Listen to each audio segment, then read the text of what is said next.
Estimados participantes, bienvenidos a una sesión más del Diplomado Internacional en Ciencias Penales.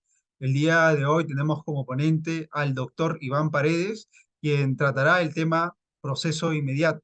El doctor Iván Paredes es abogado de profesión, egresado de la Pontificia Universidad Católica del Perú y magíster en Derecho Penal por la Universidad Inga Garcilaso de la Vega.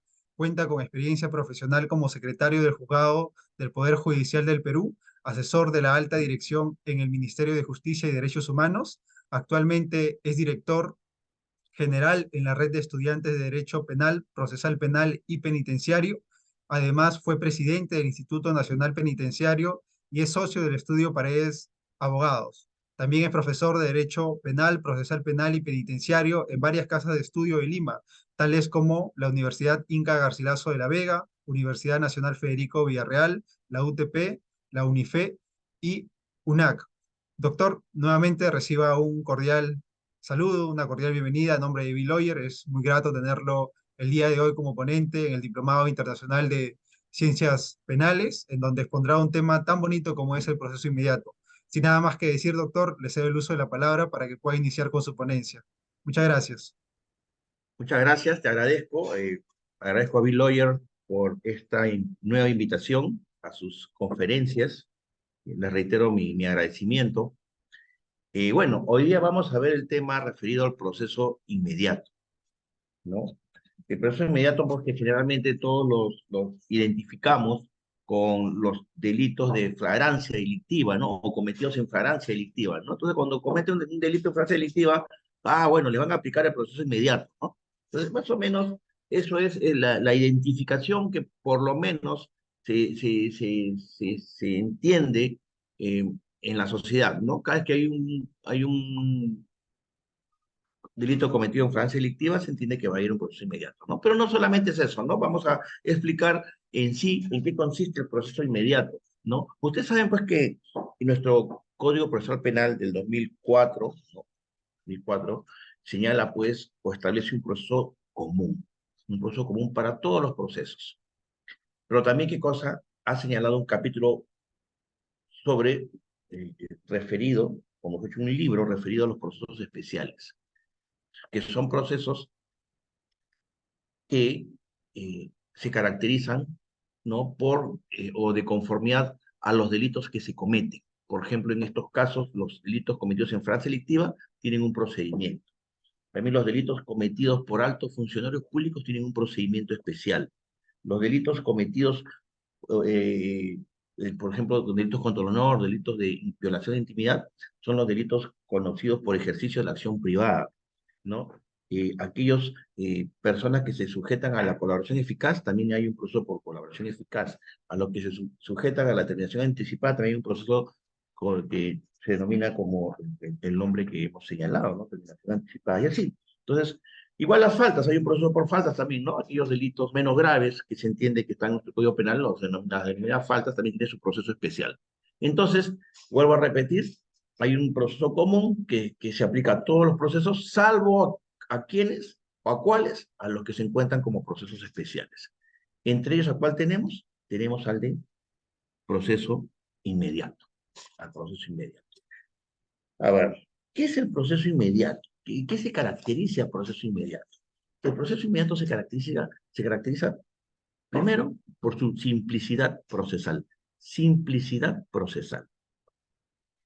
¿Ya? Entonces, o también denominado simplificación procesal. ¿Ya? Este proceso inmediato es de fuente o de raigambre italiana, ¿no? Y lógicamente se ha incorporado a nuestros procesos especiales en atención a determinadas características. Esto se encuentra regulado en el artículo 446 de nuestro Código Procesal Penal, que señala en qué casos se va a aplicar los procesos inmediatos. ¿En qué casos? ¿No? Entonces, tenemos primero eh, eh, eh, que existen tres supuestos. Pero antes de entrar con esos tres supuestos, quiero que quede un tema claro, que quede claro desde ahora, ¿no?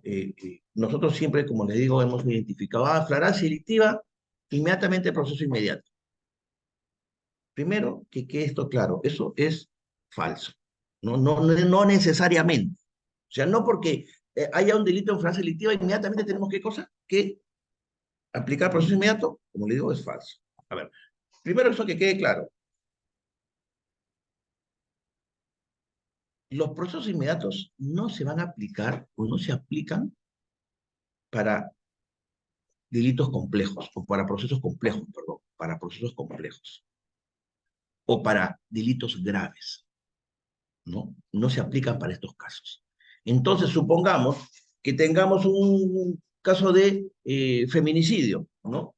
De feminicidio, y que justamente lo capturan al presunto autor, lo capturan en ese momento. Ah, bueno, Francia delictiva, sí, todos lo hemos visto cómo ha matado a la mujer, o, no, o le pegó, ¿no? Por violencia contra la mujer, ¿no? Y la mató. La pregunta es si aplica proceso inmediato, de acuerdo a lo que le he dicho hace unos momentos. No, no.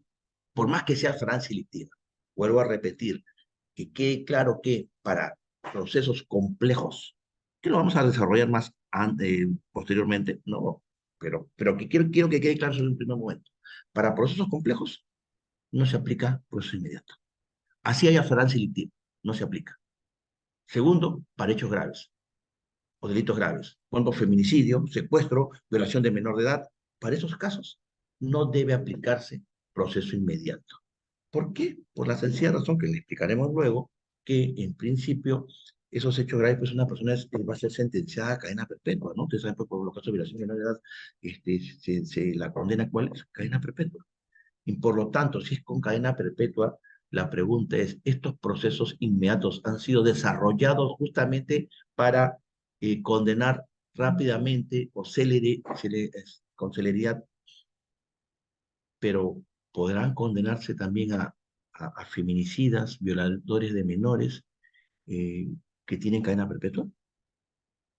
Esto lo ha desarrollado el acuerdo plenario extraordinario 2-2016 del 1 de junio de 2016, que lo señala claramente que para estos delitos graves o procesos complejos no se aplica el proceso inmediato, ¿no? Entonces, eso ya lo veremos en unos momentos, pero quiero que quede claro eso, ¿no? Para desterrarnos la idea de que todo proceso por flagrancia tiene que ir a proceso inmediato, ¿no? Por eso lo estoy haciendo esto desde el principio, para que quede desterrada ese falso concepto que se tiene. Entonces, volvemos al inicio, ¿no? Ya hemos fijado la premisa. ¿En qué caso se aplican procesos inmediatos? Primero, se tiene cuando señala el inciso 1, acá nuestro código nos dice, cuando el imputado ha sido sorprendido y detenido en flagrancia delictiva o en flagrante delito en cualquiera de los supuestos del artículo 2, 5, 8, ¿no es cierto?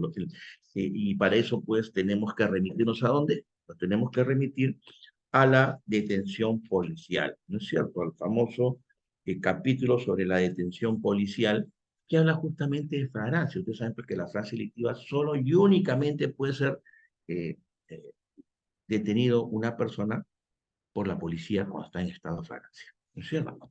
Y el 259, perdón, que nos refiere a la detención policial, nos habla de la flagrancia delictiva. ¿Y cuándo señala que es la flagrancia delictiva? Pone 4 supuestos. Los 4 supuestos son, que ya se conoce por el Tribunal Constitucional, hay diversas sentencias sobre este tema, pero también lo dice el acuerdo plenario que antes he mencionado. ¿En qué casos, vuelvo a repetir, se aplica el proceso inmediato? Primer caso, cuando una persona es detenida en flagrancia delictiva. Primer caso, ¿cuándo es? Flagrancia delictiva. ¿Y cuáles son los casos de flagrancia delictiva? Son 3 casos. La flagrancia delictiva en estricto, 1. 2, la cuasi flagrancia, y 3, la flagrancia presunta. En resumen, volviendo al tema, ¿en qué caso se aplica proceso inmediato? Primer caso, en supuesto de flagrancia delictiva, que se divide en 3 supuestos: en flagrancia delictiva en estricto, cuasi flagrancia y flagrancia presunta, que están debidamente normados en el artículo 259 del Código Procesal Penal, que señala en el inciso 1, cuando, en la estricta, cuando la gente es descubierto en la realización del hecho punible, ¿no? Cuando es descubierto justo en ese momento que está, por ejemplo, hurtando un celular. Dos, la cuasiflagrancia, cuando la gente acaba de cometer el hecho punible y es descubierto, ¿no? Cuando eh, ¿no? Si la persona percibe sensorialmente una persona que acaba de cometer el delito y es descubierto, ¿no? O sea, no es descubierto justamente cuando está eh, sustrayendo el celular, sino inmediatamente posterior a eso, ¿no? Acaba de cometer el delito, el hecho punible, y es descubierto. Y el inciso 3 y inciso 4 de este 259 nos describe la flagrancia presunta. ¿Qué cosa es la flagrancia presunta? Cuando la gente ha huido del lugar de los hechos y ha sido identificado durante o inmediatamente después de la perpetración del hecho punible. ¿Pero por quién? Por el agraviado, por otra persona o por cualquier medio audiovisual o similar a él, dentro de las 24 horas. O sea, son los casos en los cuales la persona huyó del lugar y resulta pues que luego que se hurtó el celular, ¿no? Sustrajo el celular y se apoderó el celular, se va pues al bar a celebrar pues su gran hazaña de haber hurtado un celular y resulta pues que en ese momento, ¿no? En ese momento es detenido porque una persona o una cámara lo identificó a él, ¿no es cierto? Lo identificó a esta persona como la que cometió el hurto. Por eso es que, por eso es que eh, eh, ese caso de flagrancia presunta se encuentra en el tercer inciso. ¿Y cuál es el cuarto inciso, que también es la flagrancia presunta? También son los casos, por ejemplo, en los cuales la persona viene de cometer el delito. En el mismo ejemplo que puse, la persona está con el celular y el celular lo pone en la mesa, ¿no? Está en el bar, como digo, celebrando entre comillas, y lo pone ahí. ¿En dónde? Lo pone en la mesa. Entonces, ¿qué pasa? Llega la policía y se da cuenta, identifica que ese celular, ¿no? U otro bien, ¿no? O sea, puede haber sido un maletín, una laptop, cualquier otro bien mueble, identifica que fue el sustraído, el bien hurtado. Por lo tanto, en ese momento, lógicamente también dentro de las 24 horas, ¿no? Eso revela que acaba de venir de cometer el delito, ¿ya?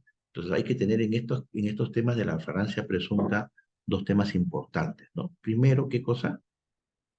Eh, las 24 horas, ¿no? Es ineludible. No pasa un minuto, 2 minutos, hay que saber en qué momento ocurrieron los hechos para que después de 24 horas la persona ya no puede ser retenida en flagrancia, ¿no? En estricto, pasando un minuto o pasando las 24 horas, en estricto no puede ser retenida ninguna persona por la policía en flagrancia. Hay otros mecanismos, detención preliminar judicial, u otros mecanismos como puedan detener a una persona. Pero en rigor, luego de esas 24 horas no se le puede detener en flagrancia delictiva por la policía. Entonces, resumiendo, hay 4 casos de flagrancia según nuestro código. La 1, el inciso 1 que tiene que ver del 259, que tiene que ver con la flagrancia en estricto, el inciso 2 con la cuasiflagrancia, y el inciso 3 y 4 que tiene que ver con la flagrancia presunta. ¿Ya? Entonces, esos son los 4 clases de fragancia o modalidades de fragancia delictiva. ¿Ya? Eh, eh, Solamente hay que recordar, el segundo caso es que les decía, es que, por ejemplo, si hay un medio audiovisual o similar o afín que identifique a la persona dentro de las 24 horas, también puede ser retenida, ¿no? Recuerden ustedes que acá el fiscal, en estos casos, el fiscal no puede tener. La única persona autorizada, ¿quién es? Es la policía. Entonces, sí que por ahí y el fiscal puede tener. No, el fiscal no puede tener. Ahí quien detiene, ¿quién es? En flagrancia delictiva, ¿quién es? La policía, ¿no? Lógico, y mucho menos el juez, ¿no? Porque tiene que tomar conocimiento posteriormente. Entonces, quede claro que solamente es la policía, ¿no? Y esos serían los 4 casos en los cuales hay flagrancia delictiva. El segundo supuesto, ¿cuál es? El imputado ha confesado la comisión del delito. O sea, también se aplica el proceso inmediato cuando el imputado ha confesado la comisión del delito y señala en los términos del artículo 160, ¿no? ¿Y cuáles son los artículos 100, el artículo 160, ¿no? Acá también hay un tema importante, ¿no? Hay un tema muy importante, el tema de la confesión. A ver, la declaración del imputado, la sola declaración del imputado no es medio de prueba, por si acaso, eso ya lo ha reiterado muchas veces la jurisprudencia, la sola declaración del imputado no es medio de prueba, solamente es un medio de defensa, ¿no? ¿De parte de quién? Del imputado. Pero ¿cuándo es medio de prueba esa declaración del imputado? Cuando se acoge a la confesión sincera, ¿ya? Entonces queda claro, la declaración del imputado no constituye un medio de prueba, pero sí, ¿qué cosa? La confesión sincera. Y la confesión sincera, para el caso de proceso inmediato, ¿no? Proceso inmediato, y los requisitos están en el 160, ¿no? Pero ¿a qué voy? Hay dos tipos de confesión sincera, la pura y la calificada o cualificada. ¿Cuál es la confesión pura? Es cuando la persona admite todos los cargos, admite los cargos. ¿Cuál es la calificada? La confesión calificada, ¿cuál es? Es aquella en que sí, acepto los cargos, sí, efectivamente yo maté a esa persona, acepto el cargo. En tal día, sí, me fui tal día a las 8 de la mañana, fui y disparé contra esta persona, ¿no? Pero, no, no, le agrega una causa de justificación. Entonces, esa es la confesión calificada o cualificada. Vuelvo a repetir, hay dos tipos de confesión, la pura y la calificada o cualificada. La pura es cuando admite todos los cargos. La cualificada es que también admite los cargos, pero le agrega ¿qué cosa? Un eximente. Le agrega un eximente. ¿No? Como sí, maté, pero en legítima defensa. Maté, sí, pero tenía 19 años. ¿No? Un eximente. ¿No? Una responsabilidad restringida. Maté, sí, ¿no? Pero en estado de necesidad. Entonces, esas son las dos clases de confesiones. La pregunta es, ¿estas dos confesiones se aplican al proceso inmediato? No, no. La respuesta es no. ¿Por qué? La única que se aplica, ¿cuál es? La confesión pura. La confesión calificada no se aplica para proceso inmediato. ¿Y por qué? ¿Y por qué? Porque se acuerda cuando hemos empezado esta ponencia, dijimos qué cosa, que de acuerdo a conformidad con el acuerdo plenario 2/2016, ¿no? Los, eh, los procesos complejos o los delitos graves, ¿no? ¿No? Donde tengan que investigarse algo más, ¿no? Que no sea solamente la evidencia sensorial, en esos casos no se aplica proceso inmediato. Entonces, si la persona dice, efectivamente yo maté, pero en legítima defensa, pero en estado de necesidad justificante, entonces, ¿qué significa? Que eso hay que, lógicamente, tiene que ser más riguroso que cosa del proceso, porque hay que saber si es que realmente mató o no en legítima defensa. Entonces, eso ya convierte al proceso en qué cosa? Ya no lo convierte en que sea tan simple una evidencia sensorial, sino que hay que hacer otros actos de investigación. Esos otros actos de investigación hacen que el proceso inmediato, como dije desde el principio, no sea aplicable, no sea aplicable. Por lo tanto, en este caso, en el segundo requisito que nos dicen que se aplique el proceso inmediato, cuando el imputado ha confesado la comisión del delito. Sí, cuando ha confesado, sí, pero cuando es confesión pura, no cuando es confesión calificada, ya cuando es confesión pura. Uno. Dos, esta confesión debe tener determinados requisitos. Y además, no basta, miren, no basta que sea, yo digo, pues yo sí confieso, yo maté, pues yo maté a Juan Pérez, yo lo maté. Claro, pues. pero esa confesión que yo haga no tiene validez si es que no se han corroborado con otros medios probatorios. O sea, no basta que yo diga, sí, yo lo maté en la confesión pura para decir que no, que realmente constituye un medio de prueba mi confesión sincera, no. La confesión sincera constituye medio de prueba en tanto y en cuanto que se corrobore con otros medios probatorios. Porque un ejemplo, ¿no? De repente, pues, no sé, eh, Juan, ¿no es cierto? Que Juan, padre de Alberto, Juan, padre de Alberto, y Alberto, pues, Juan ve que en ese momento Alberto, que su hijo mata a una persona.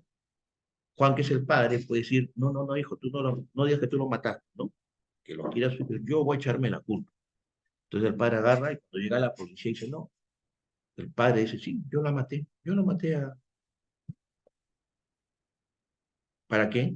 Para librar a su hijo de la cárcel, pues, ¿no?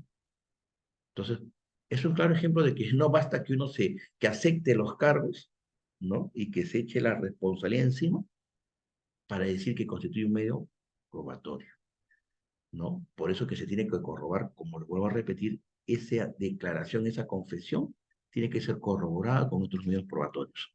No basta solamente, ¿qué cosa? Aceptar los cargos, ¿no? Sino, ¿qué cosa? Que se corrobore con otros medios probatorios. Entonces, esta segundo requisito de la confesión sincera tiene que ser corroborado con medios probatorios. Ya vamos, dos supuestos de proceso inmediato. ¿El tercer supuesto cuál es? El tercer supuesto cuál es? Lo dice claramente acá el código. Cuando los elementos de convicción acumulados durante diligencias preliminares y previo interrogatorio del imputado sean evidentes. ¿Qué sucede? Estos son los casos de prueba evidente, que se llama. El caso, esto se denomina prueba evidente. ¿Qué es la prueba evidente? Cuando ya se ha iniciado una diligencia preliminar, que hay una diligencia preliminar, el fiscal pues, ha iniciado diligencias preliminares, ¿no? Y se da cuenta que en ese transcurso de diligencias preliminares, ustedes saben que de las diligencias preliminares que continúa la formalización y continuación de las investigación preparatoria, ¿no es cierto? Eso es lo que continúa. En rigor, continúa eso y después viene la etapa intermedia, después el juicio oral. Pero en rigor, después de la diligencia preliminar, ¿qué es lo que sigue?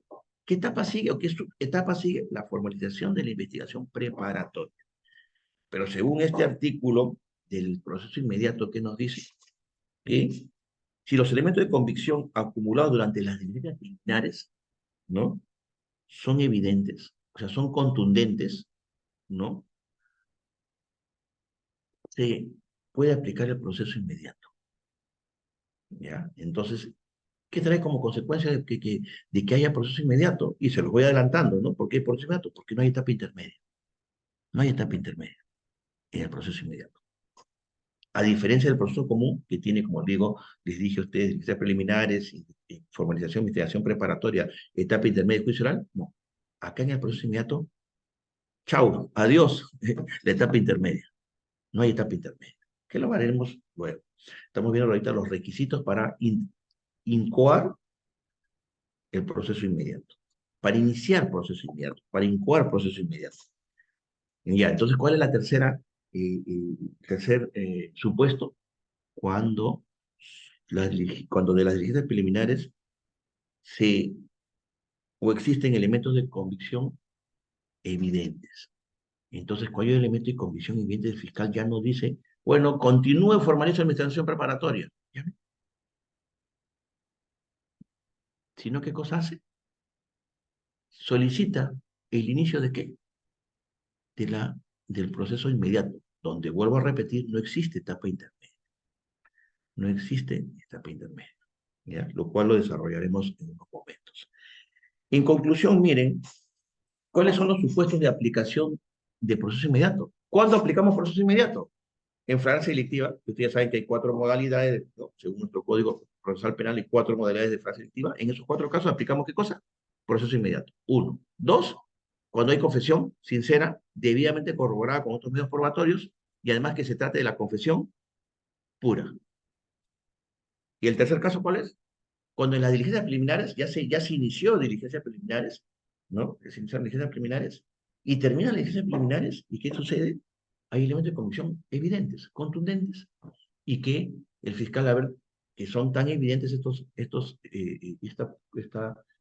elementos de convicción,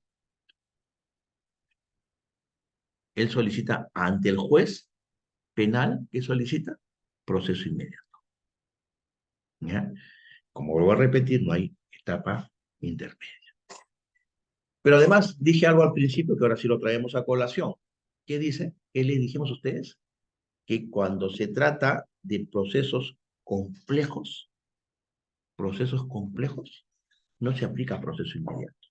O sea, supongamos, se detiene una persona en fase selectiva, pero el proceso es complejo, ¿no? O por su complejidad. ¿Y qué cosa es la complejidad? No, eso lo desarrolla el mismo Código Procesal Penal. ¿Cuál es la complejidad? Cuando hay numerosos imputados, hay numerosos agraviados, hay actos de investigación que realizar, ¿no? ¿No? Y, o en todo caso ya se han realizado, pero hay que tener la respuesta, ¿no? Supongamos se han pedido, pues, no sé, pues un ADN, por ejemplo, y demora, pues pone 10 días, entonces si demora 10 días, ¿no? Y después tienen otras pruebas de criminalística que también van a demorar una semana, 2 semanas, 3 semanas. En esos casos tampoco procede el proceso inmediato. ¿Por qué? Porque vuelvo a repetir, cuando los procesos son complejos, ¿no? Como los casos de que numerosos imputados, numerosos agraviados, van a organizaciones criminales, ¿no? O hay actos de investigación por realizar o porque le respondan, ¿no? Al fiscal, en esos casos no procede, ¿qué cosa? Proceso inmediato. Así es, si haya sido detenido en flagrancia delictiva.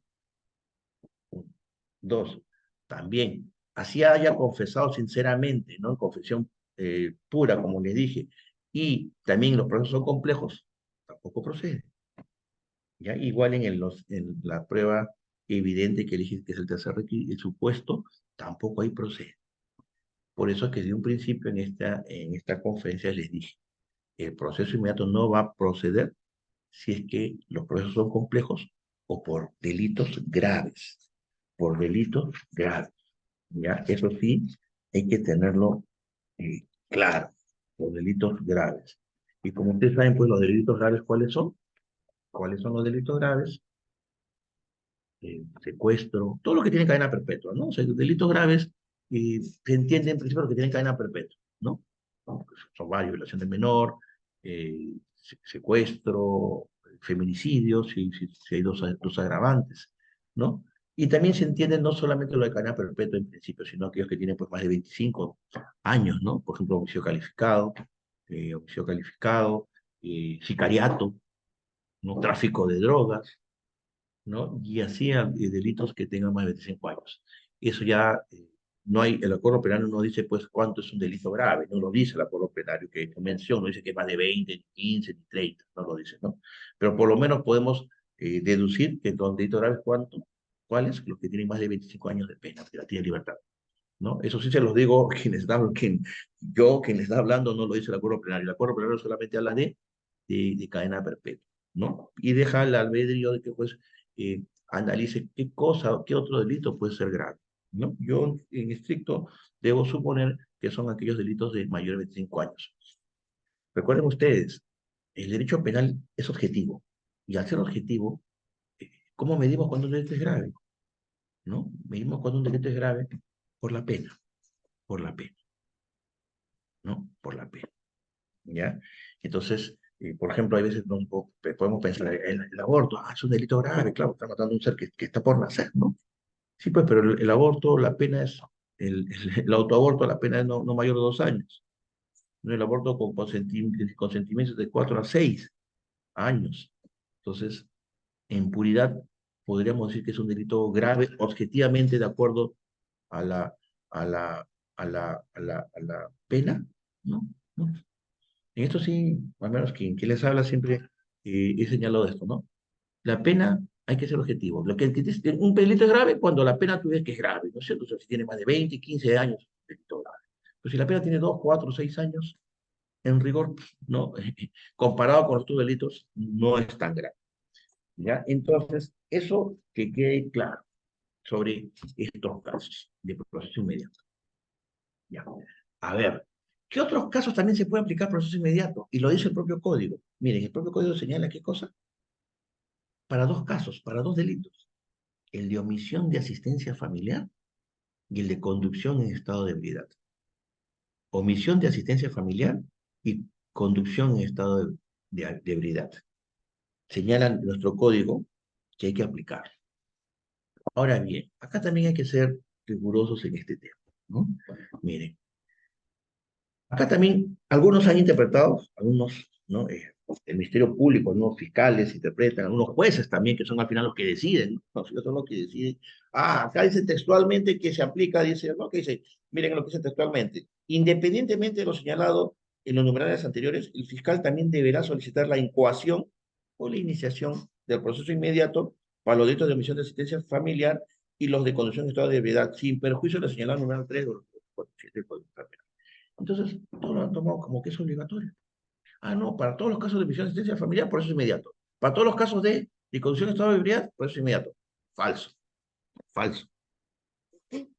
Porque volvemos a lo mismo, a la regla general que le dije a usted, ¿no es cierto? Al principio. Si son hechos complejos, por ejemplo, el delito de omisión de asistencia familiar, y claro, es el deber que tiene, pues, en este caso, ¿no? El padre o el esposo, ¿no? De darle los alimentos a su esposo o a sus hijos, ¿no? Que tiene. Es cierto. Pero entonces se entiende que, en principio, se entiende que es un delito luego de que el jugador civil lo requirieron, ¿no? Bajo apercibimiento de ser denunciado por omisión de asistencia familiar y no cumplió, lo pasan inmediatamente ¿a dónde? A la fiscalía. ¿Para qué? Para que el fiscal inicie sus investigaciones preliminares. Entonces, claro, uno entiende que es un delito, un proceso fácil, ¿no? ¿no? De fácil y rápido, ¿no? Porque si ya viene de la fiscalía, lógicamente hay que saber si ha sido bien requerido también, ¿no? Recuerden ustedes, no solamente requerido, sino bajo apercibimiento de ser denunciado. Eso lo dice el Código Procesal Civil lo dice de manera estricta, ¿no? De manera estricta lo dice, porque ustedes saben pues, que ese es un requisito de procedibilidad para poder denunciar por omisión de asistencia familiar que en este caso el denunciado haya sido no solamente requerido para que pague, sino también para qué, bajo apercibimiento de ser denunciado. Dos requisitos, requerimiento y apercibimiento. Si no hay estos dos, no se cumple el requisito de procedibilidad. Pero si ello fuera así, lo pasa a la fiscalía.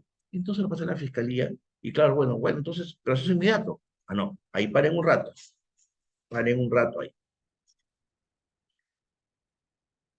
Y lo dice también ese acuerdo plenario que ustedes hace un momento lo han señalado.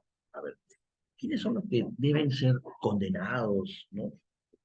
O iniciados procesos por omisión de asistencia familiar? Hay veces que puede sonar un poco duro esto, porque yo en mis clases hay veces lo digo a los alumnos, y un poco que me parece que, pues, que no lo digieren muy bien, que digamos, ¿no? ¿Por qué? Porque todo el mundo dice, aquel padre que no paga de frente, o sea, condenado. Aquel padre, en este caso padre, ¿no? que tiene que pagar las alimentos a sus hijos, basta con que no pague, debe ser condenado, ¿no? Debe haberse investigación preliminar y acusación y todo. Paren ahí. Eso tampoco es tan correcto que digamos, ¿no? ¿Por qué? Porque este mismo acuerdo pero no es que señala, ¿no? Y es un tema también de, que tiene que ver mucho con el dolo, ¿no? El dolo. El dolo en sí es conocimiento y voluntad de los elementos objetivos del tipo penal. Yo sé que estoy omitiendo en pagar los alimentos de mi hijo o de mi esposa. Yo sé. Entonces, ahí qué cosa estoy, al saber que lo estoy omitiendo, se da el conocimiento. Se da el primer requisito del dolor, conocimiento. Pero ¿cuál es el segundo requisito? Voluntad. Yo tengo la voluntad de no pagar los alimentos. ¿Qué pasa con los padres que no tienen dinero y no pueden pagar? ¿Tienen voluntad de no pagar? No tienen voluntad de no pagar porque no tienen cómo pagar. ¿No? No tienen cómo pagar. Y eso lo señala claramente también este acuerdo plenario, ¿no? Solamente pueden ser sancionados por omisión de asistencia familiar aquellos padres, bueno, en este caso como el que tiene el deber de, ¿no? Totalmente puede ser una mujer también, ¿no? Eventualmente, ¿no? O hasta un hijo respecto al padre también, ¿no? Este, quienes pueden ser condenados o acusados por estos delitos, aquellos que pudiendo pagar, no lo hacen. ¿Ya? Esos son los que deben ser sancionados. Pero aquellos que no pueden pagar, no lo pueden hacer, si no tienen cómo pagar. ¿Ya? Entonces, en esos casos, por ejemplo, en esos casos, ¿no? No procede el proceso. Vuelvo a repetir, si efectivamente el padre tiene dinero para pagar y no lo hace, pudiendo hacerlo no lo hace, proceso inmediato. Pero que está a la inversa, a la inversa, que no tiene cómo pagar, ¿no? ¿No es cierto? A ese, a ese hay que, en todo caso, aplicarle cosas, proceso común. Por si acaso, cuando no se aplica proceso inmediato, no significa que no, bueno, ya, no se le aplica nada, no, no. Si no se le aplica proceso inmediato, ¿qué significa? Que se le aplique el proceso común, por si acaso, por si acaso. Entonces, en estos casos, claro, porque requiere un nivel más elevado, ¿no? De investigación, ¿no? Oye, saber si, oye, ¿verdad? O hiciste una simulación de repente, ¿no? De repente no tienes cómo pagar, claro, no tienen, porque nunca falta, y hay padres que simulan que no tienen trabajo, no tienen nada, ¿no? Más bien quieren que los mantengan a ellos, entonces, claro, pero esos casos como requiere un rigor mayor de investigación, en esos casos, no procede proceso inmediato. ¿Qué procede? Proceso común. ¿Ya? Porque requiere, como requiere mayores actos de investigación, ¿ya? En cambio, pues si un padre le sacan pues la boleta, bueno, gana pues 3.000 soles, o 2.000, o 1.000 soles, o sueldo mínimo, pero que tienen la certeza que tiene que estar trabajando, para eso no hay problema. Pues, a ellos sí se les puede aplicar proceso inmediato. Pero para los otros casos que les he dicho, no, ¿ya? Porque esa es la lógica de estos delitos, ¿no? Si no puedes pagar, lamentablemente se te va a absolver, ¿no? Lamentablemente, ¿no? Bueno, y la conducción de estado de ebriedad. Claro, en la conducción de estado de ebriedad, bueno, dice, bueno, pues te detienen, ¿no es cierto? Te detienen, te pasas tu prueba, te hace 1.5, 1.3 y te sale. Yo una vez tuve un caso que me consultaron, ¿no?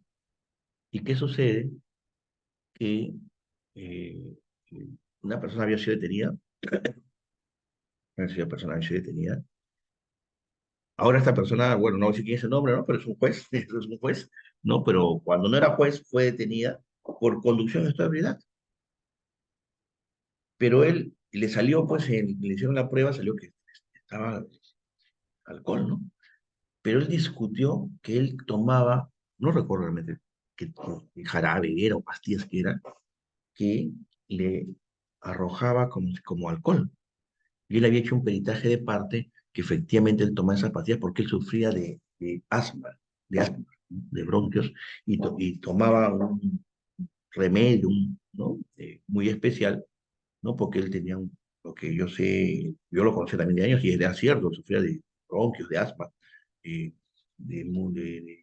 ya de un nivel alto, ¿no? Entonces él tomaba inclusive este tipo de, de, de remedios, ¿no? Entonces le salió, no lo recuerdo muy bien, no recuerdo si le salió, corrijo, si le salió alcohol o le salió de drogas, no recuerdo bien, ¿no? No recuerdo bien. Pero la cosa es que, por ejemplo, en el caso de él discutió eso. Al final lo absolvieron, ¿no? Lo absolvieron. Por ejemplo, en ese caso, si tú vas a discutir, oye, efectivamente, sí, está bien, en principio, pero yo tomo este remedio. No, pero te sale 1.5, igualito, ya está. No, no, no, no, acá, proceso inmediato, no, tampoco proceso inmediato. Tampoco se aplica proceso inmediato. ¿Por qué? Porque vuelvo a repetir, hay un nivel mayor de investigación. Entonces, cuando hay un nivel mayor de investigación, tampoco procede proceso inmediato. ¿Ya? Entonces, por ejemplo, ese es uno de los casos interesantes, donde se puede discutir, ¿no? Y yo le digo yo no fui su abogado, ¿no? Porque él era abogado, él mismo se defendió, pero me hizo la consulta, ¿no? Y efectivamente lo subieron, ¿no? Efectivamente, me acuerdo haber visto su sentencia, había puesto hablando hace, pues, hace, ¿cuánto? Unos 10 años, 8 años, ¿no? Y por ejemplo, en esos casos, vuelvo a repetir, no se aplica qué cosa, proceso inmediato. Entonces, esta norma, esta parte del inciso 4 donde dice que se debe aplicar para estos casos, también tenemos como regla general, ¿qué cosa? El, el, el, el- lo que le he mencionado ya desde un principio, ¿no es cierto? El tema de la complejidad, el tema también de la confesión, el tema de los hechos delitos graves, todo eso, por esos casos no se puede aplicar proceso. ¿Ya? Entonces, esos serían en principio los casos, todos los casos en que se debe aplicar proceso inmediato, ¿ya? Ahora bien, ¿cuál es la característica de este proceso inmediato? Ya como proceso, ¿no? Hemos visto los supuestos, que es un tema interesantísimo, ¿no? ¿Por qué? Porque miren, si ustedes tienen algún cliente o se trabaja en la fiscalía, ¿no? De jueces, ¿no? ¿Qué pasa si tú dices, no, a mí no se me aplica proceso inmediato? ¿No? Entonces, ahí justamente, por eso vienen las reglas del proceso inmediato, ¿no es cierto? Porque si no se te aplica proceso inmediato, ¿qué se te aplica proceso común? ¿Ya? A ver. El artículo 447 del Código Procesal Penal señala que al término de la detención policial, en el caso de infracción delictiva, el fiscal debe solicitar al juez de la investigación preparatoria la incoación del proceso inmediato. O sea, luego de estar detenido ¿no? por infracción delictiva, ¿no es cierto? Eh, el fiscal solicita aquí, al juez de la investigación preparatoria, el inicio del proceso inmediato. Y el juez de investigación preparatoria, dentro de las 48 horas, eh, realiza una audiencia única, se llama una audiencia única de incoación de proceso inmediato. O sea, esa audiencia solamente es para saber qué cosa, en principio saber si se le va a aplicar el proceso inmediato o no se le aplica. O sea, todo lo que hemos relatado en estos, ¿cuántos? 40 minutos aproximadamente, ¿no? Que tiene que ver con el artículo 446, lo van a plasmar ustedes si son fiscales, lógicamente, van a plantear que sí, ¿no? Los, los otros, los labor imputado, de repente va a querer, no hay ecuación de proceso inmediato, ¿por qué? Porque no cumple con los supuestos que yo ya les mencioné hace unos momentos. Ahora bien, antes de seguir con esto, hay veces, generalmente cuando uno va a proceso inmediato, generalmente termina condenado o termina preso. Entonces ya se ha hecho como la idea ante la sociedad que si te aplican el proceso inmediato, te vas a ir preso o te van a condenar, ¿no? Ya se ha creado esa, ¿no? esa idea, ¿no? Sí, porque todo lo que se ve en proceso inmediato lo va a condenar y muchos terminan presos, ¿ah? Ni siquiera con condena condicional, ¿ah? Sino terminan presos. Eso sí, ahí hay un error. El propio Código Penal que dice que eso no debe llevar a eso. Inclusive se puede absolver, dice. Inclusive se puede absolver, señala el acuerdo plenario, ¿no? Entonces, un poco que están tergiversando, ¿no? Parecen los jueces, ¿no? Los fiscales, que todo tiene que, uno tiene que terminar preso, o sea, ya la gente cuando ve pues, los justiciales, "Oye, me van a proceso inmediato, no, me van a condenar". Entonces, claro, porque todos están terminados condenados, ¿no? Pero según este acuerdo plenario, también se puede absolver, ¿no es cierto? Se puede absolver. Y se dan todas las características para poder absolver, el juez debe, ¿qué cosa? Absolver. ¿Ya? ¿Ya? Puesto que estos procesos inmediatos, ¿cuál es su característica? La mínima actividad probatoria. Mínima actividad probatoria. Si la actividad probatoria es mayor, proceso común. Tiene que haber una mínima actividad probatoria. Pero bueno, entonces nos quedamos en que el juez dentro de las 48 horas, ¿qué cosa? Inicia o realiza una audiencia única de incoación. Incoación es inicio, ¿no? Para ver si se inicia el proceso inmediato o no. Y lógicamente, como está en Francia electiva detenido, esa detención se mantiene hasta la realización de la audiencia. O sea, se quedaría con 48 horas más detenido. Lo señala el artículo 447, inciso 1. O sea, no es que ya terminó tu franja selectiva, uno puede estar detenido en franja selectiva 48 horas, ¿no es cierto? 48 horas ya y te dan, no, la libertad, no, no, no. Si el fiscal dice vamos a incoar el proceso inmediato y tiene que haber unas 48 horas más, ¿qué significa? Que va a estar detenido, ¿qué cosa? 48 horas adicionales. ¿Ya? Pero bueno, entonces el fiscal en ese momento, en la audiencia, en el requerimiento de incoación, que se llama requerimiento de incoación, ¿no? Como también el requerimiento de prisión preventiva, acá es requerimiento de incoación. El fiscal debe acompañar el expediente fiscal y además comunicar si requiere alguna medida coercitiva que asegure qué cosa, la presencia del imputado en el desarrollo de este proceso inmediato. ¿Ya? Además, también en esa incoación se puede aplicar también el principio de oportunidad, está en el inciso 3, principio de oportunidad por reparatorio, inclusive también terminación anticipada. Se puede instar cualquiera de estos tres procedimientos, no hay ningún problema. ¿Ya? Pero luego, en esa audiencia de incoación de proceso inmediato, como les digo, es para saber si sencillo o no es el proceso, el juez debe resolver. Primero, si procede o no procede el proceso inmediato. Uno. Dos, si que alguien instó, pidió oportunidad de acuerdo reparatorio, resuelve. Y también sobre la procedencia de la medida coercitiva. ¿No es cierto? Sobre la procedencia de la medida coercitiva. ¿Ya? Y se entiende que el auto que resuelve este incoación de proceso inmediato debe ser resuelto en la audiencia. En la misma audiencia de incoación. O sea, como pueden sacar su tiempo, miren, está 48 horas detenido, más las 48 horas que dentro de las 48 horas de la audiencia, o sea, en 4 días ya se decidió qué cosa, si es que se sujeta a las reglas de proceso inmediato. ¿Ya? Luego de, miren, luego de que el juez dice en la audiencia, por ejemplo, en esos 4 días, ¿no? Pues también está tres, por eso propongamos que sea máximo 4.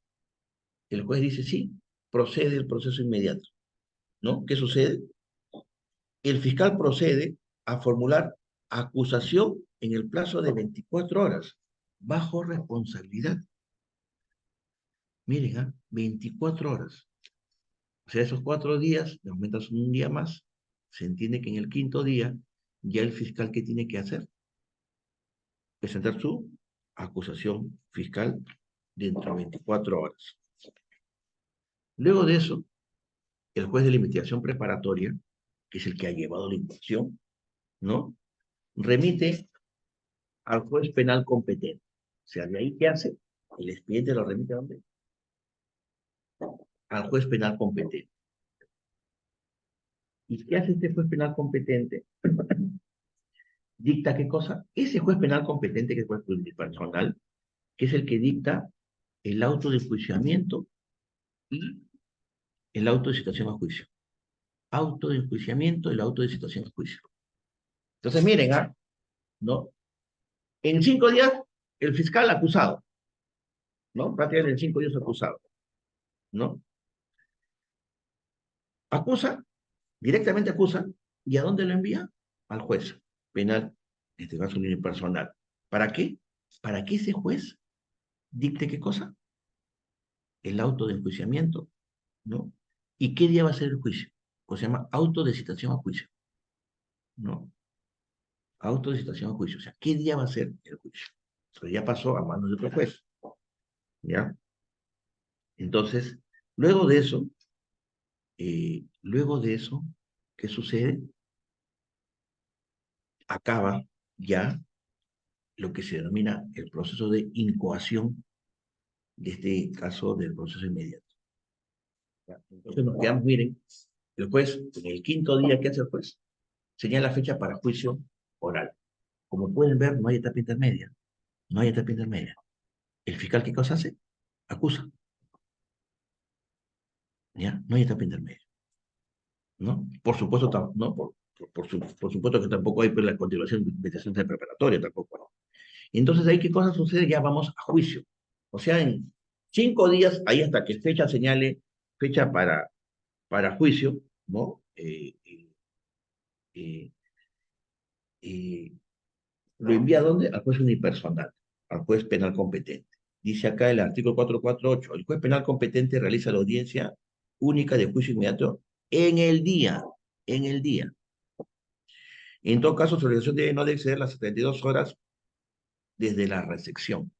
O sea, en el quinto día le hicimos una situación al juicio y lo manda al juez penal. ¿Y el juez penal qué hace? Tiene 72 horas ¿para qué? Para llevar a cabo la audiencia de juicio oral. O sea, en otras palabras, tiene alrededor de 7, 9, 10 días para hacerlo, ¿no? ¿No? Eh, para poder, ¿qué cosa? Formular o llevarse a cabo, ¿qué cosa? El juicio oral. Ahora, miren, ya prácticamente son 10 días, ¿no? Prácticamente 10 días. En 10 días se está llevando, ¿qué cosa? El juicio oral. Que puede ser menos, pues 9, 8 días, no estamos poniendo el máximo. Se lleva a cabo, ¿qué cosa? El juicio oral. Lógicamente, ese juicio oral, pues, es igual, público, inaplazable, ¿no es cierto? Es igual que un juicio oral, ¿ya? Pero eso sí, señala que las partes procesales o los sujetos procesales señalan que son responsables de preparar y convocar a sus órganos de prueba, o sea, a sus testigos, a sus peritos, ¿no? Tiene que convocarlos, ¿no es cierto? Garantizando su presencia en la audiencia. O sea, si yo me doy un testigo o presento a mi perito en un órgano de prueba, ¿qué resulta? Yo tengo que garantizar su presencia, ¿ya? Garantizar su presencia. O sea, es mi deber, en este caso, como abogado, o de mi cliente, o del cliente de cosas, garantizar la presencia de ellos, ¿ya? Y ahí, bueno, se desarrolla el juicio oral, ¿no? Igual, si hay defectos formales de la acusación y todo lo que señala el 448, ¿no? También puede haberse deducido medios técnicos de defensa y otros, ¿no? El juicio oral se desarrolla en sesiones continuas. Claro, se entiende que tiene que ser rápido, ¿no? Y como vuelvo a repetir, como hay una mínima actividad probatoria, tampoco tenemos pues, que llenarlo pues, por eso les decía, si hay pues, 20 actos de investigación, 10 actos de investigación, eso ya no debe ser inmediato, ¿no es cierto? Lo he dicho, porque la característica del proceso de es mínima actividad probatoria. Entonces, por lo tanto, ¿qué significa? Significa que este proceso, el juicio oral, debe desarrollarse pues, en 3, 4 sesiones no más. No más, ¿no? ¿Se entiende por qué? Porque es mínima actividad probatoria, ¿no? ¿Ya? Entonces, lógicamente, no previsto en estas reglas, se sigue cosa las reglas del juicio oral.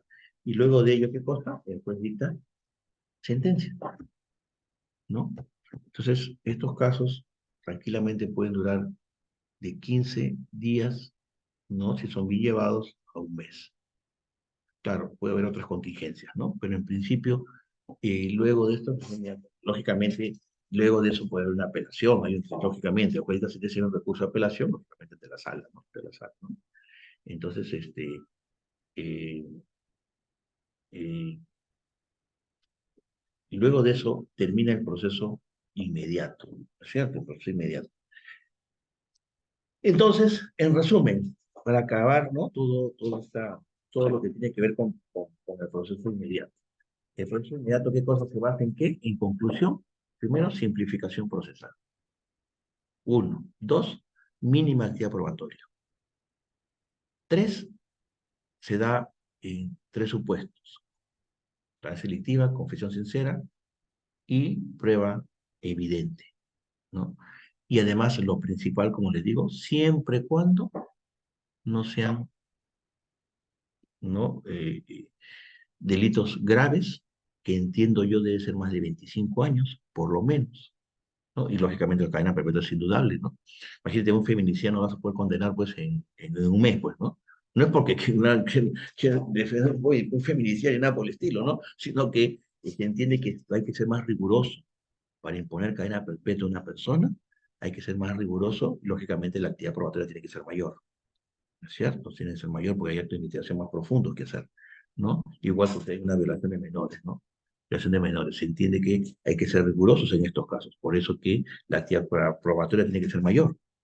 Y por lo tanto, pues, porque además aún hay que garantizar también el derecho de defensa, ¿no? Porque una cadena perpetua, que es una pena muy grave, no se le puede imponer, pues, a una persona en un proceso inmediato. Eh, y por último, también otra conclusión, recuerden ustedes, la condición de estabilidad, si no tiene mínima actividad probatoria, ¿no? ¿Qué cosa es? Proceso común, ¿ah? Ya les expliqué el caso de este amigo, ¿no? Y también el caso de omisión de asistencia familiar, también ya se los comenté. La omisión de asistencia familiar siempre y cuando, o sea, procede proceso inmediato, siempre y cuando, ¿qué? siempre y cuando este, eh, eh, eh, el sujeto, en este caso el obligado o el denunciado o el imputado, ¿no? Sí tiene capacidad para cumplir, ¿no? Con los alimentos, pero no lo quiere hacer. Ese sí. En cambio, el otro no, porque el otro sí tiene que haber una mayor investigación. Aquel que no puede, por eso no puede, como no puede, no tiene dinero para pagar y no paga por ese motivo, ese sí, en todo caso, que se vaya al proceso común. ¿Ya?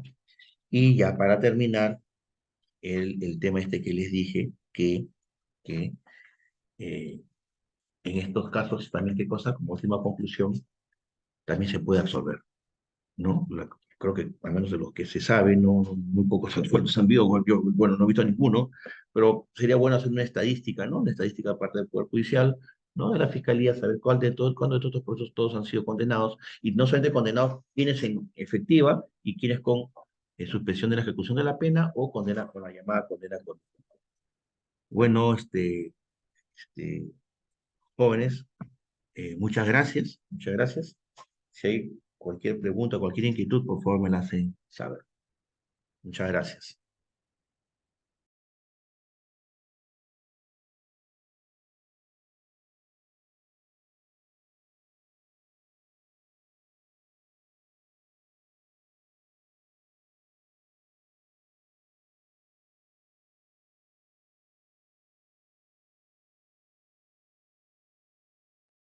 Sí, doctor.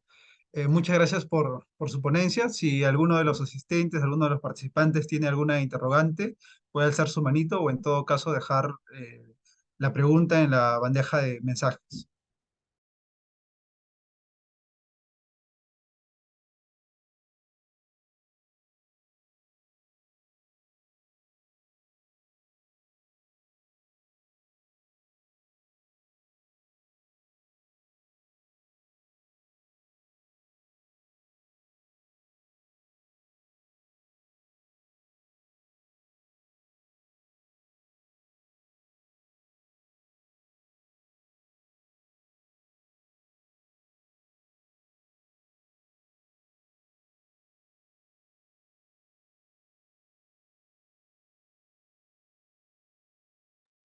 Al parecer no hay ninguna interrogante, doctor.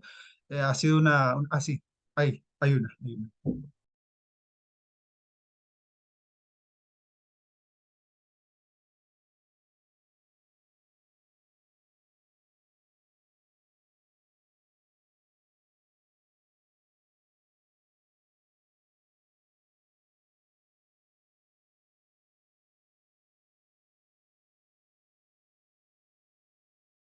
Doctor, disculpe, no se le escucha.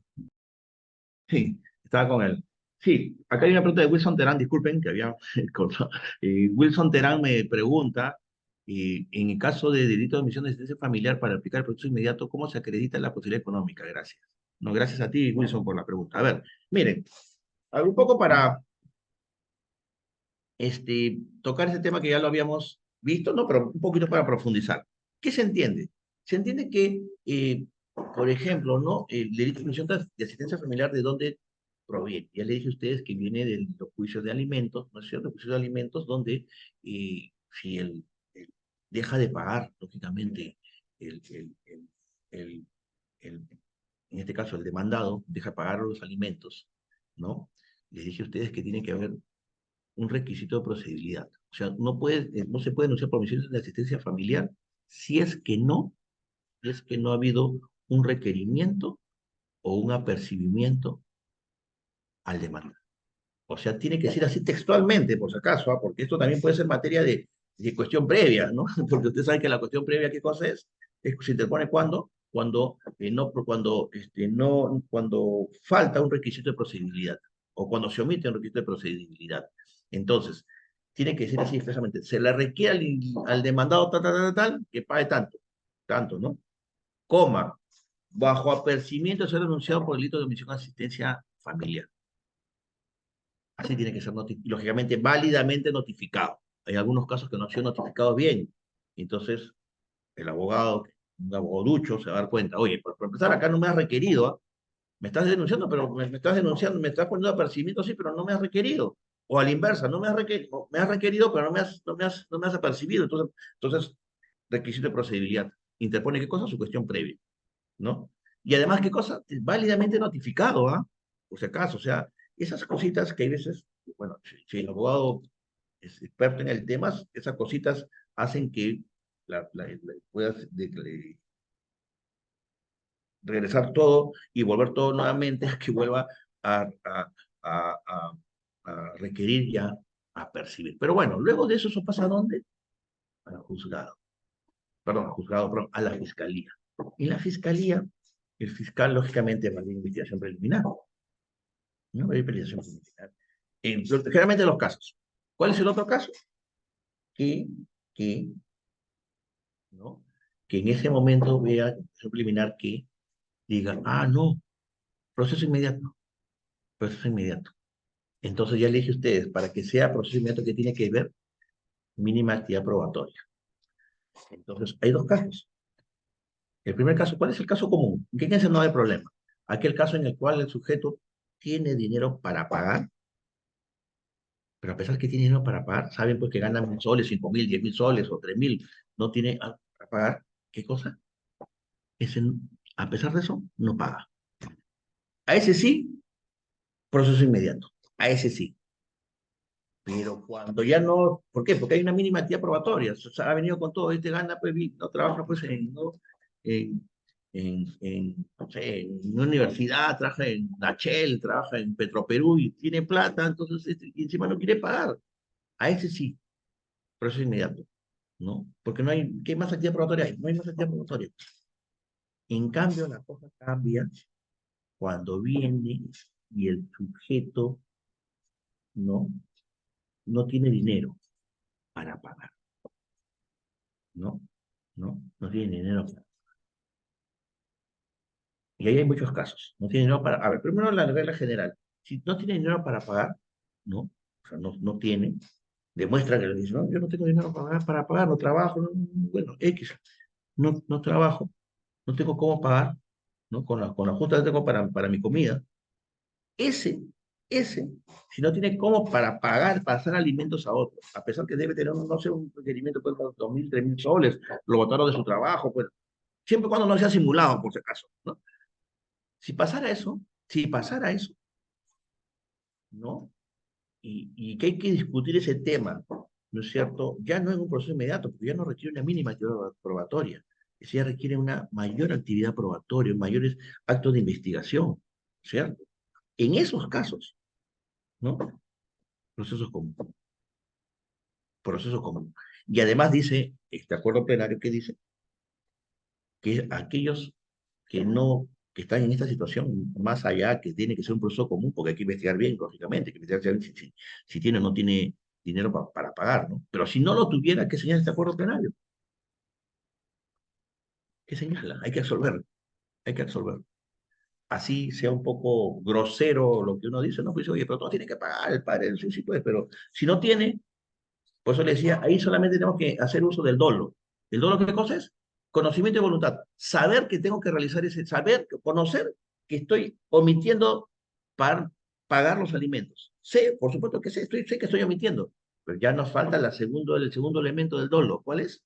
El volitivo. Tengo la voluntad de no pagar.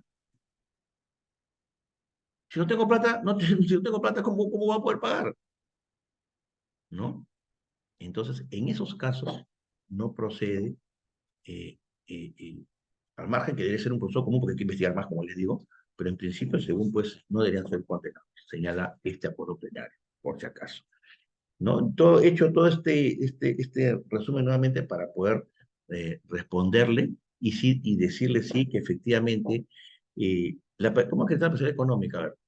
A ver, hay casos muy difíciles. Ahí sí, sí, yo he visto, bueno, he escuchado casos, ¿no? Lo que pasa es que esto primero a ver, primero esto se discute en la vía civil, en principio, ¿no? En la vía civil, no en la vía penal, porque en la vía penal es cuando ya dejaste de pagar y omitiste los alimentos, ahí recién vas a la vía penal. Este tema se discute dónde en la posibilidad económica, se discute si es que ha pagado o no ha pagado, ¿no? Si tiene trabajo o no tiene trabajo, se va a discutir en la vía civil. Cuando lo pasa a la vía penal, puede ser pues que el sujeto se ha quedado sin trabajo, ¿no? Se ha quedado sin trabajo, por decirlo así. No estamos hablando de simulaciones, que es otra cosa, no estamos hablando en realidad que ha quedado sin trabajo, ¿no? Y no tiene cómo pagar los alimentos, ¿no es cierto? Antes ganaba, sí, pues una buena cantidad, era, no sé, pues, gerente, ¿no? De un banco, ganaba pues 10.000, 15.000 soles, y sí tenía para pagar, ¿no? Y le viene, pues, y tenía que pagar 3.000 soles mensuales, por decirlo, ¿no? O tenía negocio, se fue a la quiebra, por decirlo, ¿no? Bueno, ya no existe realmente el delito de quiebra acá, pues, digamos quiebra en sociedades, ¿no? Según la ley de sociedades, pero ahora es la insolvencia fraudulenta, ya no hay quiebra fraudulenta. Pero bueno, entonces, eh, si fuera así, no supongamos en el caso este, no, y no tiene plata, no tiene cómo, pues, cómo pagar si ya lo sacaron de su trabajo, ¿no? Siempre dejando en claro que sea real eso, ¿no? No estoy diciendo que fingió, simuló que lo votaron. Siempre cuando sea realidad. Y los 3.000 soles que tenía que pagar antes mensuales ahora no los tiene, pues. No los tiene, ¿no? No los tiene. Entonces, uno tiene trabajo, no tiene cómo pagar. Entonces, en esos casos, como sea en el acuerdo plenario, no deben ser condenados, sino se debe absolver, ¿no? Y es más, que ni siquiera se debe seguir un proceso, ¿ya? Y bueno, en cuanto a la posibilidad de acreditar, eso ya dependerá de cada caso en concreto, ¿no? O sea, si tú la posibilidad de acreditar es, bueno, si te hacen un trabajo, pues un trabajo formal te vas a acreditar. La pregunta es si haces taxi, no haces taxi, ¿no?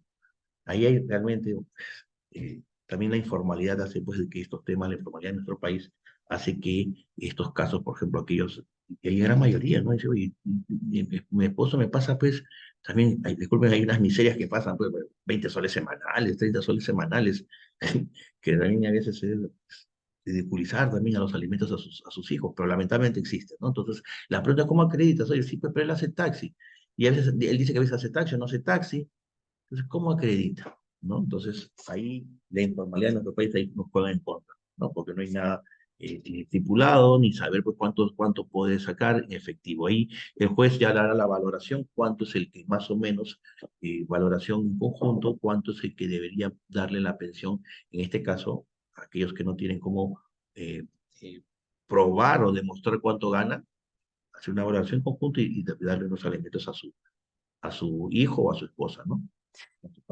Eso no hay otra manera, ¿no? Wilson, ¿algo más? ¿Alguna pregunta más?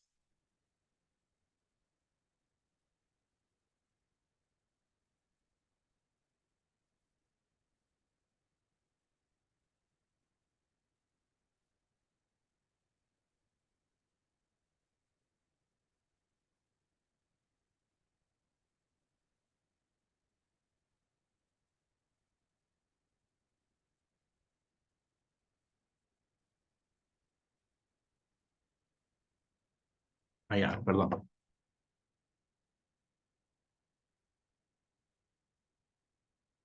El doctor, en los casos, a ver, Elsa me pone acá, en los casos de los devengados, que no cumple y solo se le requirió al presidente bajo aprecio de ejecución forzada. Tengo que requirió que sea bajo aprecio de ejecución. A ver. No es lo mismo. Ejecución forzada no es lo mismo que omisión de asistencia familiar. Por eso que les digo a ustedes, acá tiene que ser bien claro. El Código Procesal Civil señala en su capítulo de juicio de alimentos, es un artículo que se incorporó porque antes no estaba, está incorporado, en su artículo señala expresamente, de manera expresa señala que tiene que ser requerido y además de requerido, bajo apercibimiento. Es bajo apercibimiento de ser denunciado. Bajo método de ejecución forzada, ¿qué cosa es? Bajo método de ejecución forzada, ¿qué cosa es? Ejecutar lo que debe y embargarle, ¿no? Eso es. Eso no es bajo apercibimiento de denunciarlo, ¿ya? Ejecución forzada es una medida, ¿no es cierto? Que se da cuando no cumples, ¿no? Y de buena ejecución forzada te pueden ejecutar forzadamente, no sé, tus bienes, pero eso no es denunciar por la comisión de asistencia familiar. Por si acaso, ahí sí Elsa tiene que tener cuidado, porque si solo se crea de ejecución forzada, eso no es apercibimiento de denuncia de omisión. Eso no es. Por eso te digo, acá la clave es requerir al demandado Juan Pérez que pague los alimentos, no sé, por 10.000 soles, ¿no? Bajo no, te requieres, pues, le pones un plazo, ¿ah? Por si acaso también, el requerimiento, tú no puedes requerir sin ponerle plazo. No, yo te digo, a ver, te requiero que me devuelvas mi laptop. Sí, pues, pero no te he puesto plazo. ¿Cuándo ves el requerimiento? Si el requerimiento que ve en el plazo de 3 días, coma, pues hasta la coma, bajo apercibimiento de ser denunciado por omisión de asistencia familiar. Vuelvo a repetir, se le requiere al demandado, Juan, eso es en la vía civil, ¿no? A Juan Pérez, ¿no? Por el pago de alimentos por la suma de 10.000 soles en el plazo de 3 días, coma, bajo apercibimiento de ser denunciado por omisión de asistencia familiar. Entonces, así tal cual, le estoy diciendo, así tiene que ser, tal cual. Si hay otra cosa, hay una palabrita que esa ejecución forzada, que no tiene nada que ver con omisión de asistencia familiar, eso no es apercibimiento, ¿ya? ¿Ya? Eso es qué cosa solamente el que pague, le van a, o sea, un embargo puede ser para que pague, ¿no? ¿No? O sea, ese solamente es requerimiento. Eso que me estás enseñando ahí solamente es requerimiento. Eso no es qué cosa es. Eso no es el apercibimiento de denuncia por omisión de asistencia familiar. ¿Ya esa? Otra pregunta, si hay, por favor. Si Elsa, ¿quieres que añada algo más? Por favor, me lo dices.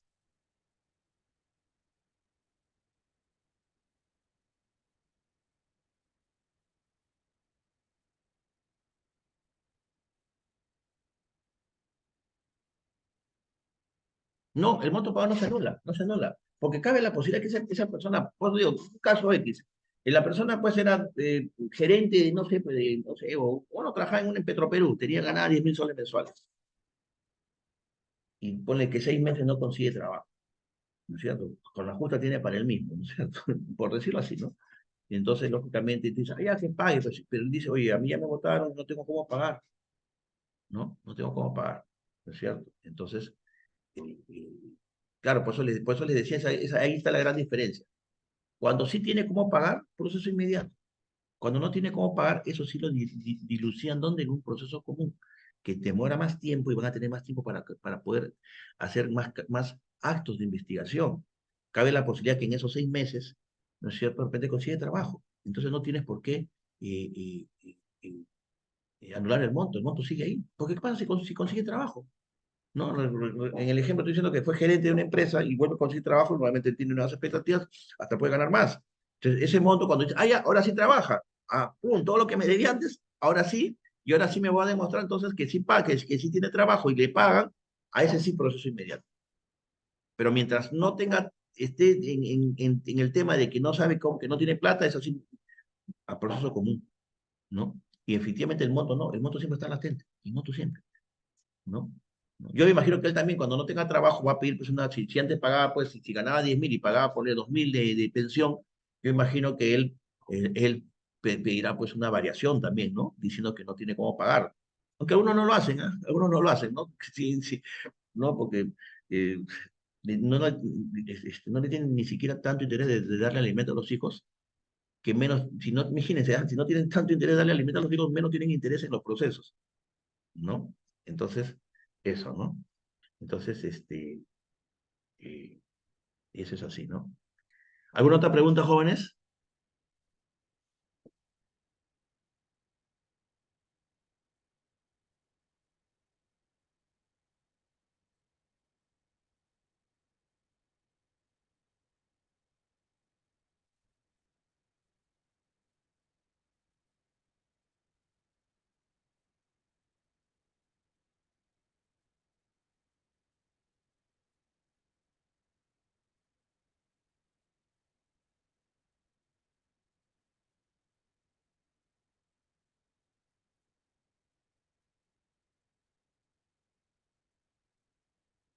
Ya creo que no hay más preguntas.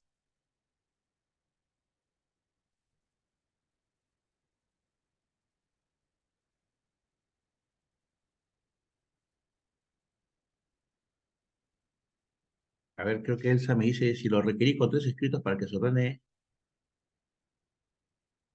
No, no lo entiendo. BAF.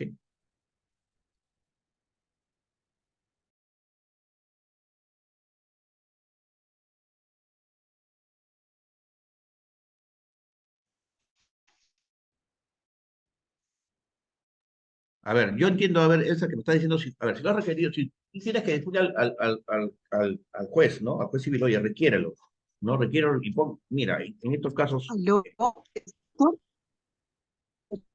doctor, sí, Elsa, dime, por favor, no, buenas noches, doctor. no se te escucha Muchas bien. gracias, doctor. Sí, os- con-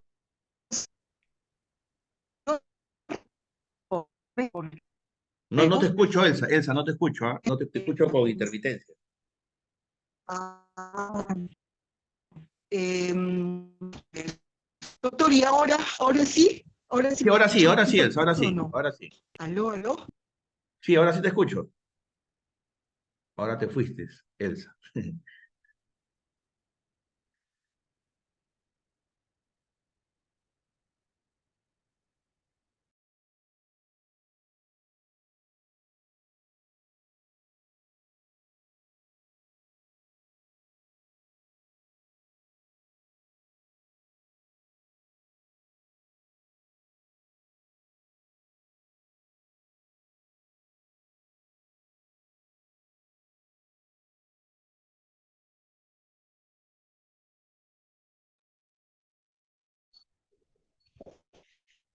¿Aló?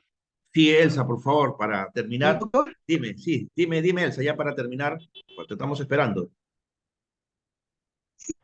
Ya, doctor, en los casos de que yo requería al juez para que sea o sea que se le requiera bajo apercibimiento de la omisión de asistencia familiar. Sin embargo, el juez solamente emitió una resolución indicado bajo ejecución forzada.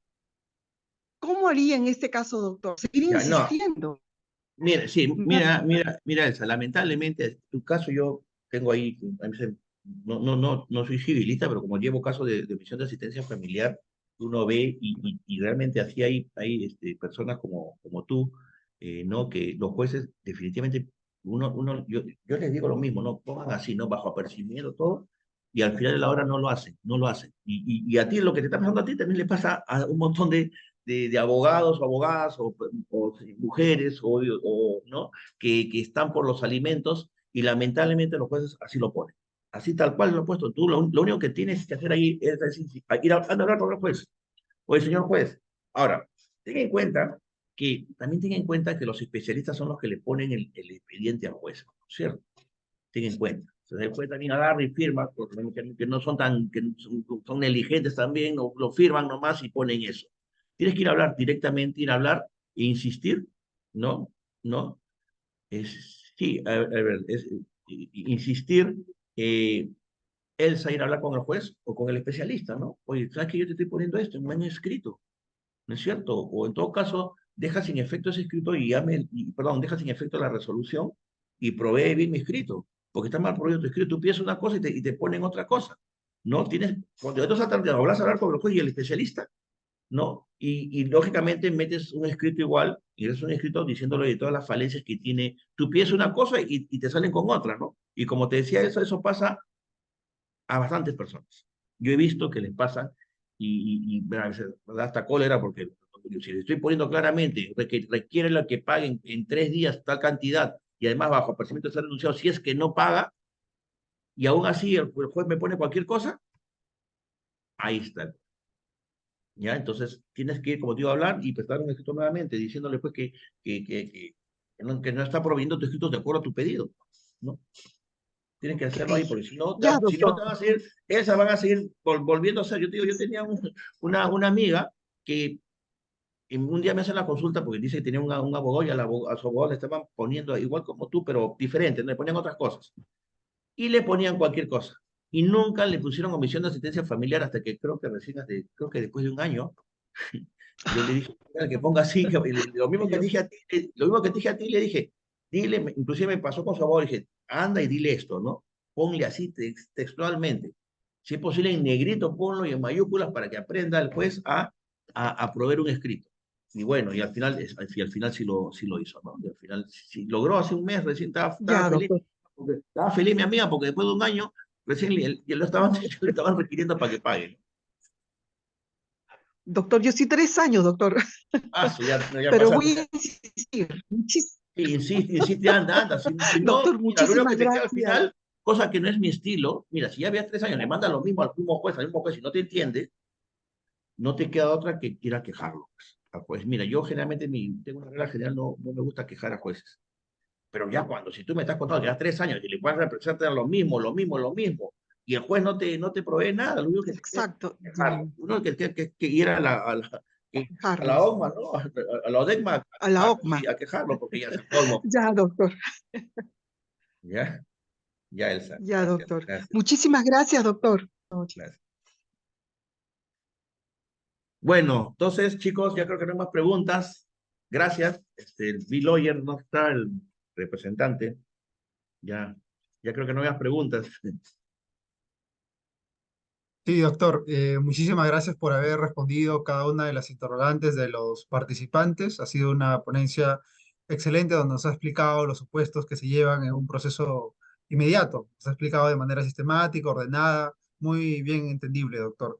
Muchísimas gracias, gracias por eh, compartirnos ese algo tan valioso que tiene cada persona, que es su conocimiento, su experiencia, y también por darnos su tiempo, doctor. Esperamos que en otros eventos nos siga también apoyando como ponente. Ha sido una excelente disertación, doctor. Muchas gracias. Muchas gracias a ti, muchas gracias a Bill Lawyer. Saludos siempre y bueno, siempre a su disposición. Muchas gracias. Que tenga una excelente noche, doctor. Nos vemos. Chao, chao, nos vemos.